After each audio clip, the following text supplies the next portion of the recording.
आज आप सुनेंगे दिवाली की कथा। एक बार की बात है, एक जंगल में एक साहूकार रहता था। उसकी बेटी प्रतिदिन पीपल पर जल चढ़ाया करती थी।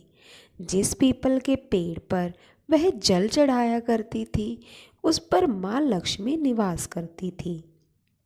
एक दिन माँ लक्ष्मी ने साहूकार की बेटी से कहा, मैं तुम्हारी मित्र बनना चाहती हूँ।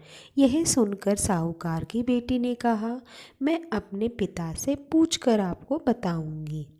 बाद में साहूकार की बेटी अपने पिता के पास गई और अपने पिता से सारी बात कह डाली। दूसरे दिन साहूकार की बेटी ने माँ लक्ष्मी से दोस्ती करने के लिए हाँ कर दी। दोनों अच्छी दोस्त बन गई।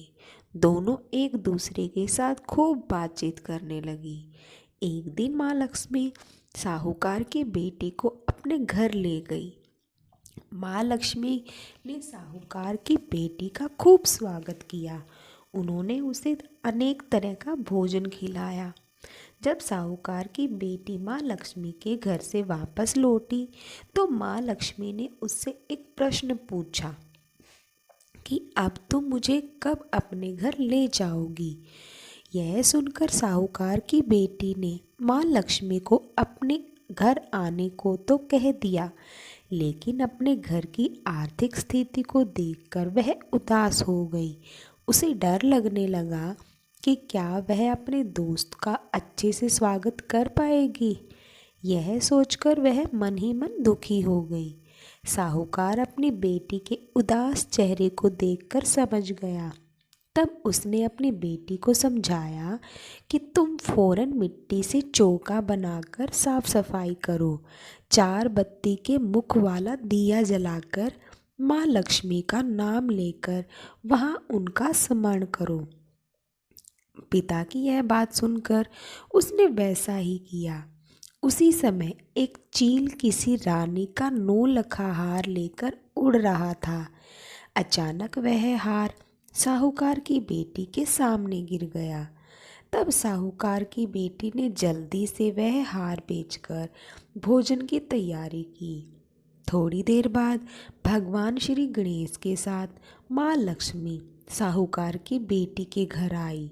साहूकार की बेटी ने दोनों की खूब सेवा की। उसकी सेवा को देखकर माँ लक्ष्मी बहुत प्रसन्न हुई और उन्होंने उसकी सारी पीड़ा को दूर कर दिया। इस तरह से साहूकार और उसकी बेटी अमीरों की तरह जीवन व्यतीत करने लगे।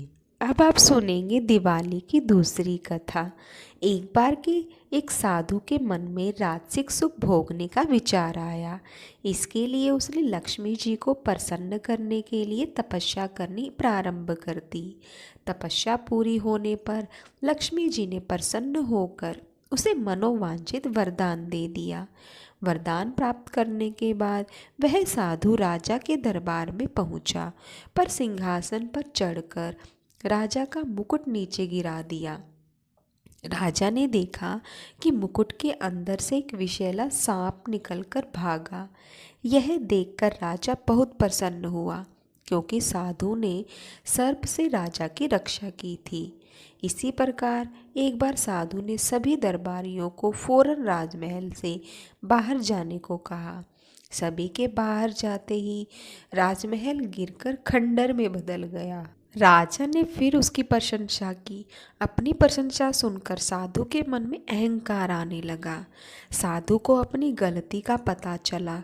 उसने गणपति को प्रसन्न किया। गणपति के प्रसन्न होने पर राजा की नाराजगी दूर हो गई और साधु को उसका स्थान वापस दे दिया गया। इसीलिए कहा गया है कि धन के लिए बुद्धि का होना आवश्यक है। यही कारण है कि दीपावली पर लक्ष्मी व गणेश के रूप में धन व बुद्धि की पूजा की जाती है। अब आप सुनेंगे लक्ष्मी जी की तीसरी कथा। एक बार देवताओं के राजा इंद्र से डरकर राक्षस राज बलि कहीं जाकर छुप गए। देवराज इंद्र दैत्यराज को ढूंढते ढूंढते एक खाली घर में पहुंचे। वहां बलि गधे के रूप में छुपे हुए थे। दोनों की आपस में बातचीत होने लगी। उन दोनों की बातचीत अभी चली रही थी कि उसी समय दैत्यराज बलि के शरीर से एक स्त्री बाहर निकली। देवराज ने इंद्र ने पूछने पर स्त्री ने कहा कि मैं देवी लक्ष्मी हूँ और दैत्यों को छोड़कर और मेरी ओर अग्रसर क्यों हो रही हो। मैं स्वभाववश एक स्थान पर टिककर नहीं रहती हूँ, परंतु मैं उसी स्थान पर स्थिर होकर रहती हूँ जहाँ सत्य, दान, व्रत, तप, पराक्रम तथा धर्म रहते हैं। जो व्यक्ति सत्यवादी होता है, जितेंद्रिय होता है, ब्राह्मणों का हितैषी होता है, धर्म की मर्यादा का पालन करता है, उपवास व तप करता है, प्रतिदिन सूर्योदय से पहले जागता है और समय से सोता है, दीन दुखियों, अनाथों, वृद्ध, रोगी और शक्तिहीनों को सताते नहीं है, अपने गुरुओं की आज्ञा का पालन करता है, मित्रों से प्यार करता है, आलस्य, निद्रा, अप्रसन्नता, असंतोष, कामुकता, विवेकहीनता, बुरे गुण जिसमें नहीं होते हैं, उसी के यहाँ मैं निवास करती हूँ। इस प्रकार यह स्पष्ट है कि लक्ष्मी जी केवल वहीं स्थायी रूप से निवास करती है जहाँ उपरोक्त गुण वाला व्यक्ति निवास करते हैं।